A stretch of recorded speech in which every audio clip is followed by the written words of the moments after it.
नमस्कार दोस्तों, मैं राजकुमार मौर्य प्रखर इंडिया यूट्यूब मंच पे आपका स्वागत है। बड़ी खबर आ रही है समाजवादी पार्टी से। उत्तर प्रदेश की 10 विधानसभा सीटों पर उपचुनाव होने जा रहा है, लेकिन अब 10 नहीं 17 सीटों पर बात चलने लगी है। इन 17 सीटों में एक सीट है गौरीगंज, जहां के विधायक हैं समाजवादी पार्टी के राकेश प्रताप सिंह।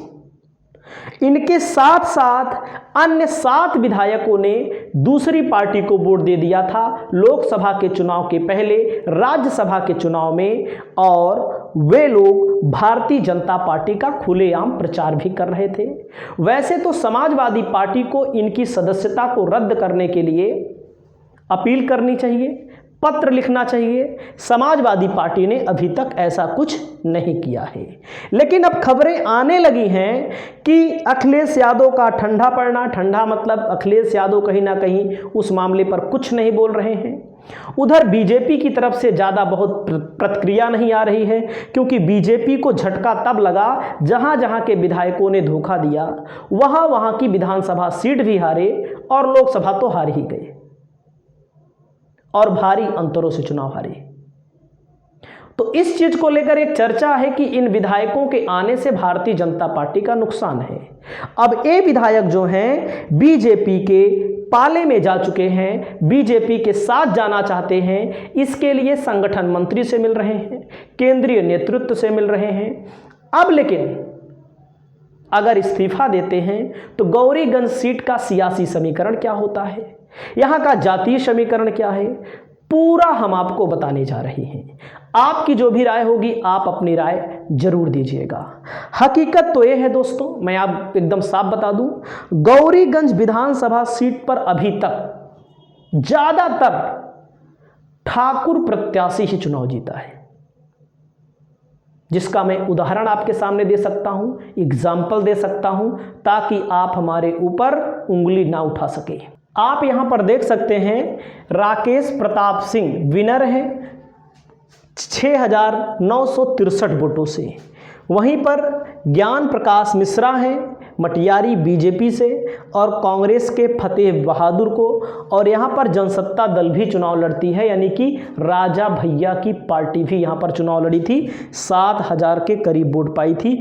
जनसत्ता दल लोकतांत्रिक 7,056 वोट, बीएसपी को 9,872 वोट मिला था। ये 2022 का आंकड़ा है। अब यहां पर समाजवादी पार्टी से राकेश प्रताप सिंह चुनाव जीते। 2017 में राकेश प्रताप सिंह चुनाव जीते 26,419 वोटों से। मोहम्मद नईम को टिकट दिया कांग्रेस ने, 51,000 वोट मिला। बीएसपी 3 नंबर पर, भारतीय जनता पार्टी 2017 में, यहाँ पर जब भारतीय जनता पार्टी की लहर थी तब चौथे नंबर पर थी। आप यहाँ पर अंदाज़ा लगा लीजिएगा बीजेपी की स्थिति क्या है, जब बीजेपी की मजबूती यहाँ बहुत ज़्यादा थी, यानी कि 17 में लहर थी। और वहीं पर 12 में समाजवादी पार्टी के जीते केवल 503 वोटों से। कांग्रेस ने मोहम्मद नईम को लड़ाया, बीजेपी 3 नंबर पर रही, बीएसपी यहाँ पर 4 नंबर पर रही। और यहाँ पर आप देख सकते हैं। और वहीं पर दोस्तों 2007 में जाएंगे तो बीएसपी के चंद्र प्रकाश ने चुनाव जीता है। वहीं पर 2002 में जाएंगे नूर मोहम्मद ने चुनाव जीता है 267 वोटों से। और वहीं पर 1996 जाएंगे तो बीजेपी के तेज भान सिंह ने चुनाव जीता है। नूर मोहम्मद कांग्रेस से चुनाव हार गए थे। 1993 में बीजेपी ने जीता है। तो कुल मिलाकर के 1991 में बीजेपी ने चुनाव जीता है, 1989 में कांग्रेस ने चुनाव जीता है, 85 में कांग्रेस ने चुनाव जीता है, 80 में कांग्रेस है, 77 में जेएनपी है, और एक लंबी चौड़ी लिस्ट मैंने आपको बता दी। अब यहाँ पर चुनाव जब होता है 2024 के लोकसभा में, राकेश प्रताप सिंह स्मृति ईरानी का प्रचार भले कर रहे थे, लेकिन राकेश प्रताप सिंह के एरिए में स्मृति ईरानी को बुरी हार झेलनी पड़ी, यानी कि गौरीगंज विधानसभा में बुरी हार झेलनी पड़ी।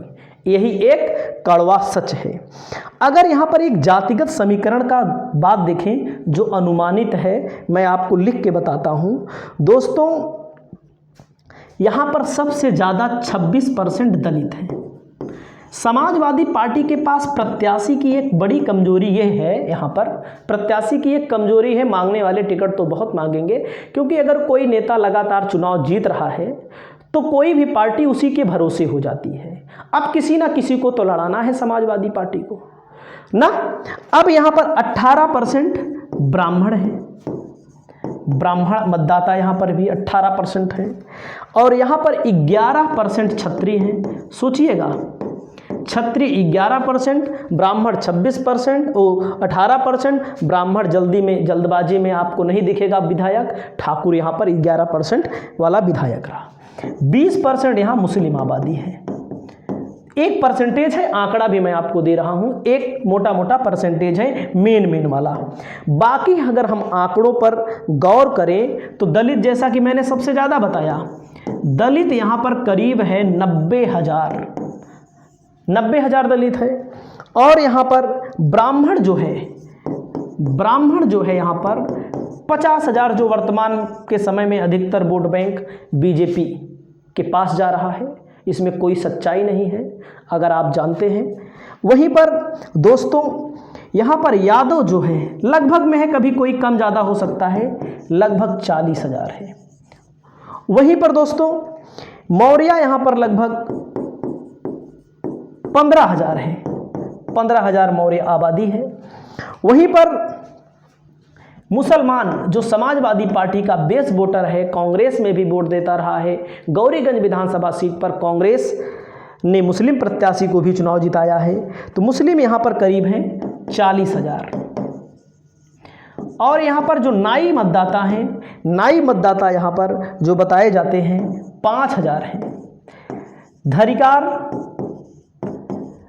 यहाँ पर 2,000 हैं। उसी के बाद वैश्य यहाँ पर एक अनुमानित है, याद रखिएगा, 23,000 हैं। वैश्य के बाद यहाँ पर कायस्थ, जो बीजेपी के वर्तमान वोटर हैं, कायस्थ मतलब लाला, 12,000 बीजेपी के माने जाते हैं। कुर्मी यहाँ पर जो है, कुर्मी आबादी कम है, केवल 10,000 है। जो बगल की लोकसभा प्रतापगढ़ के अंदर विधानसभाओं में 35-30,000 एक विधानसभा में है। प्रजापति 6,000 हैं, प्रजापति कुम्हार 6,000 हैं यहाँ पर। सोचिएगा, लोहार यहाँ पर 2,000 हैं। एक अनुमानित आंकड़ा हम आपके सामने पेश कर रहे हैं। पाल भी यहाँ पर 8,000 हैं, पाल भी यहाँ पर 8,000 हैं। समाजवादी पार्टी को एक नए चेहरे की तलाश है। यहाँ पर तलाश इसलिए है कि गौरीगंज के लिए हमें मालूम हुआ है, कुछ हमारे संपर्क में भी लोग हैं, जो लोग अखिलेश यादव से अमेठी से टिकट मांग रहे थे, क्योंकि अमेठी में भी समाजवादी पार्टी को नया विकल्प चाहिए। उन लोगों को समाजवादी पार्टी ने कह दिया है कि आप जाइए गौरीगंज के लिए तैयारी करिए। नाम मैं नहीं बता रहा हूँ, इसलिए नहीं बता रहा हूँ क्योंकि वीडियो बना रहा हूँ तो बहुत सारे लोग ये कहेंगे कि भाई हमारा नाम क्यों नहीं लिया, हमारा नाम क्यों नहीं लिया। लेकिन यहाँ पर जो ज़्यादातर चांसेस हैं टिकट मिलने के, समाजवादी पार्टी दलित कार्ड खेल सकती है, यानी कि सामान्य सीट पर दलित बड़े नेता को चुनाव लड़ा सकती है, अपनी पार्टी के बड़े चेहरे को स्थापित कर सकती है। और परिणाम क्या होगा ये आप लोग बताएंगे। लगातार 3 बार समाजवादी पार्टी जीती है। चौथी बार मान लीजिए जब लोकसभा का चुनाव हुआ तब भी समाजवादी पार्टी कांग्रेस का गठबंधन रहा, ज़्यादा वोट मिले बीजेपी से। और राकेश प्रताप सिंह को लेकर, बीजेपी और समाजवादी पार्टी को लेकर आपकी क्या राय है, आप अपनी राय को बताइएगा। नमस्कार।